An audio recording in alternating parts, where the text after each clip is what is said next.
নতুন ভূমি যুক্ত হয়ে বড় হচ্ছে বাংলাদেশের মানচিত্র। দর্শক মন্ডলী, আসসালামু আলাইকুম। দেশে এবং দেশের বাহিরে যে যেখান থেকে শুনছেন, আশা করি ভালো আছেন, সুস্থ আছেন, নিরাপদে আছেন। আমি অ্যাডভোকেট মোহাম্মদ বেলায়েত হোসেন। আমার আইন বিষয়ক চ্যানেল লিগ্যাল নলেজে আপনাদের সবাইকে জানাই ফুলেল শুভেচ্ছা। ভিউয়ার্স, লিগ্যাল নলেজের ধারাবাহিক আলোচনা আজকে যে টপিকটি নিয়ে আলোচনা করছি তা আপনাদের জন্য খুবই ইনফরমেটিভ হতে চলেছে। জলবায়ুর কারণে যখন অনেক দেশ সমুদ্রে ভূগর্ভে হারিয়ে যেতে চলছে, ঠিক তখনই বাংলাদেশের সাথে নতুন জমি সংযোজন হচ্ছে। স্বাধীনতার সময় বাংলাদেশের মোট আয়তন ছিল 1,47,570 বর্গ কিলোমিটার। তবে ভূমি পুনরুদ্ধার ও সমুদ্র সীমার সম্প্রসারণের কারণে এখন এটি দাঁড়িয়েছে 1,48,460 বর্গ কিলোমিটারে। অর্থাৎ গত কয়েক দশকে বাংলাদেশের সাথে প্রায় 890 বর্গ কিলোমিটার ভূমি যুক্ত হয়েছে, যেটি কোনো দেশের ছোট শহরের চেয়েও বড়। তখন মালদ্বীপ, কিরিবাতি, টুবলুর মতো দেশগুলো সমুদ্র গর্ভে বিলীন হয়ে যাওয়ার আশঙ্কার দিন গুনছে, তখনই প্রতি বছর বাংলাদেশের আয়তন বৃদ্ধি পাচ্ছে। এটা কি মানুষের অক্লান্ত পরিশ্রমের ফল নাকি প্রকৃতির দান? বাংলাদেশের গাঙ্গেয় বদ্বীপ পৃথিবীর অন্যতম বৃহত্তম বদ্বীপ অঞ্চল, যা প্রাকৃতিক এবং ভূতাত্ত্বিক প্রক্রিয়ার মাধ্যমে গঠিত হয়েছে।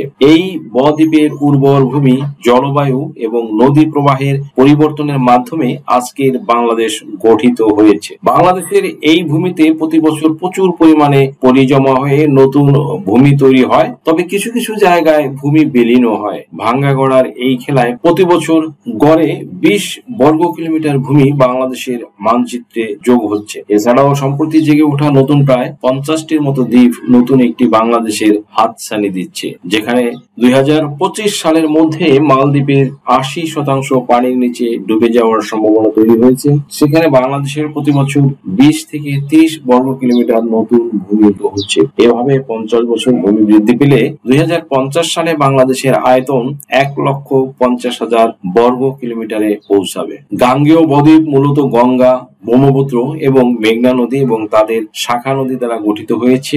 এই তিনটি প্রধান নদী ও তাদের শাখা নদী বছরে হাজার হাজার টন মাটি এবং বালি ভাসিয়ে নিয়ে আসে। নদীগুলোর মোহনা ও তীরবর্তী অঞ্চলে এই মাটি জমে বদ্বীপের গঠন প্রক্রিয়া শুরু হয়। নদী প্রবাহের মাধ্যমে মাটির স্তর জমে এবং নতুন ভূমির সৃষ্টি হয়।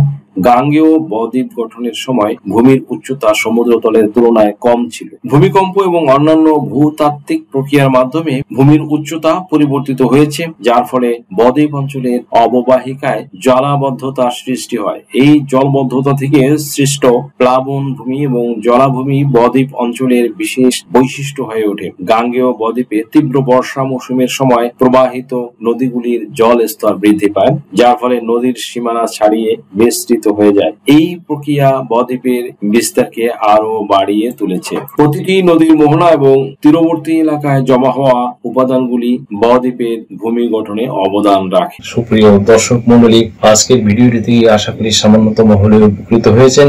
যদি ভিডিওটি আপনাদের সামান্যতম উপকার আসে, তাহলে রিকোয়েস্ট করব চ্যানেলটি লাইক, শেয়ার, কমেন্টস এবং সাবস্ক্রাইব করে পাশে থাকা বেল আইকনটি প্রেস করে দিন, যাতে পরবর্তী ভিডিওর নোটিফিকেশনটি খুব সহজেই পেয়ে যায়। সো আজকের মতো এখানে শেষ করছি। দেখা হবে অন্য কোনো দিন, অন্য কোনো ভিডিওতে, অন্য কোনো আইনি কন্টেন্ট নিয়ে। সেই পর্যন্ত সকলে ভালো থাকুন, সুস্থ থাকুন, নিরাপদে থাকুন। আবারও সবাইকে ধন্যবাদ জানিয়ে এখানেই শেষ করছি। আল্লাহ হাফেজ। আপনার কি নাম ও বয়স সংশোধনের জন্য হলফনামা প্রয়োজন? এনআইডি, সার্টিফিকেট, পাসপোর্ট, জন্ম নিবন্ধন, দলিলের ভুল সংশোধনের হলফনামা, ধর্ম পরিবর্তনের জন্য হলফনামা, তালাক প্রত্যাহারের জন্য হলফনামা, যৌথ বিবাহের হলফনামা, রেজিস্ট্রি সহ কোর্ট ম্যারেজ, এছাড়া অন্য সকল ধরনের হলফনামা কিংবা এফিডেভিট নিতে আজই ডায়াল করুন 01724 583 880 নাম্বারে।